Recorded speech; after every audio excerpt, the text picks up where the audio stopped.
quem fala é a professora Carla Coelho. Estou aqui com vocês para a gente dar a continuidade às nossas atividades do nosso caderno. Hoje, com a atividade 23 e 24 do nosso segundo ciclo deste ano. Estou aqui com a minha blusa estampada preta e branca, com flores, com um colar preto, meus cabelos soltos, calça preta. E atrás de mim, alguns slides sobre o tema das nossas aulas, ok? Vamos lá! Na atividade 23, nós temos um texto informativo, nós trabalhamos também a classificação dos alimentos e os polígonos. Vamos lá! Vocês vão ler um texto informativo sobre a nova pirâmide alimentar. É legal saber que a pirâmide alimentar ela foi construída com uma ideia de separar os alimentos pelo tipo de nutrientes que eles nos proporcionam. Essa nova pirâmide alimentar, ela tem uma proposta um pouco diferente. Ela mostra os alimentos pelo nível de processamento que eles passam, ou seja, dos mais naturais até aos que são mais processados, ou seja, passam por processos industriais até chegarem à nossa mesa. Estranho que a gente use esse termo pirâmide alimentar, mas aquela pirâmide alimentar que aparece lá na atividade, ela na verdade, ela é um triângulo, não é mesmo? Ela não é uma pirâmide. Mas qual é a diferença, professora, entre triângulo e pirâmide? É simples, vocês já viram inclusive na aula da professora Adriana. Os triângulos, eles são esses aqui. Eles têm uma só face, eles são uma figura plana. Você não pode pegar os triângulos, você pode visualizar os triângulos e ver que você não pode olhar do lado deles, atrás deles, na frente deles. Eles são uma imagem plana que tem vários lados e tem várias formas. Você tem mais de um tipo de triângulo. Agora, as pirâmides, vocês só de olhar, vocês já percebem que elas são figuras tridimensionais. O que significa isso? Que você pode olhar na frente, atrás, embaixo, em cima. Elas são um corpo, elas são algo que você pode manipular, que tem várias faces, enquanto a pirâmide tem várias faces, o triângulo só tem uma, a pirâmide tem várias. Aqui, por exemplo, nessa vermelha, eu tenho uma pirâmide com 4 faces, 3 triangulares e mais uma triangular no fundo, então são 4 ao todo. Aqui nessa roxinha, eu tenho uma pirâmide com 5 faces, que são formadas por 4 triângulos e um quadrado. Por isso ela é chamada de pirâmide quadrangular, porque a base dela, a face que fica embaixo, ela é um quadrado. E aí nós temos uma outra pirâmide, que é a pirâmide pentagonal, que ela é formada por 5 triângulos e uma base, que é o pentágono, que tem 5 lados. Então, ao todo, nós temos uma pirâmide que, na verdade, tem 6 faces. Aqui, nós temos exemplos de polígonos. Polígonos são esses que só tem uma face, que não são tridimensionais.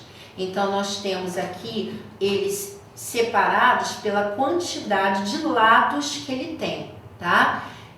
Os lados e as arestas. As arestas são exatamente essas linhas que ligam um vértice, que é a ponta, ao outro, tá? Pode seguir. Atividade 24. Estamos terminando a nossa aula. Nós temos aqui um texto instrucional, temos um estudo sobre a nossa alimentação saudável e nós estudamos também sobre medidas de massa e de capacidade. Vamos lá. Lembrando da nossa aula, da nossa atividade anterior, que falava sobre a nova pirâmide alimentar, nós temos aqui um quadro para vocês preencherem exatamente com aquelas informações, né? No grupo 1, vocês vão ver aqui, olha, alimentos in natura, que são minimamente processados. Então, são aqueles que estão na base da pirâmide, não é mesmo? São aqueles que são naturais, que são os mais saudáveis e que a gente deveria consumir em mais quantidade.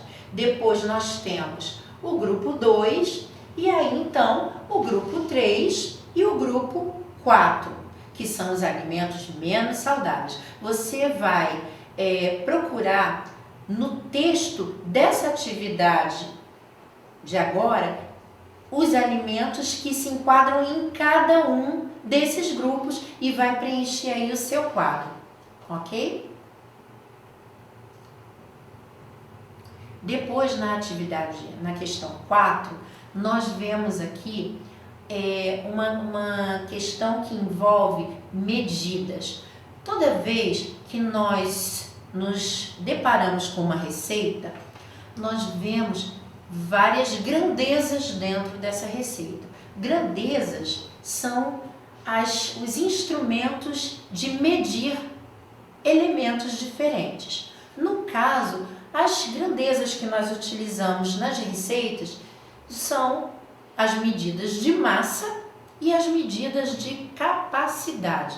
Gente, isso é a coisa mais fácil. As medidas de massa envolvem quilo, grama, né? Então, quando vocês observam lá na sua receita meio quilo de determinada coisa, 200 gramas de outra coisa, vocês estão trabalhando com medidas de massa, tá? E aí elas têm as suas abreviaturas correspondentes. O quilograma é representado pelo kg minúsculos, né?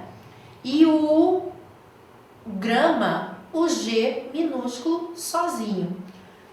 As medidas de capacidade já são aquelas que medem os líquidos, né? Enquanto a medida de massa ela representa as medidas que envolvem os sólidos, as quantidades sólidas, as medidas de capacidade elas representam a medição dos líquidos. Então, nós temos o litro, que é a unidade de medida, né, que é representado por um Lzinho minúsculo, com letrinha cursiva, né, que a gente chama de letra de mão.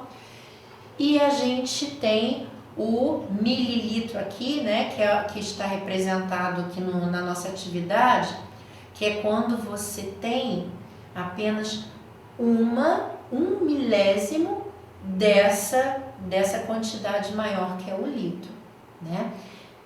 Nós vamos terminando a nossa atividade de hoje pensando na nossa forma de nos alimentarmos, né? Nós vamos produzir um texto e fique ligadinho, porque a nossa saúde depende daquilo que a gente come. Então, tem muita coisa gostosa para se comer, para se curtir nas refeições de família, que traz mais saúde, mais disposição, mais alegria para a vida da gente, tá ok?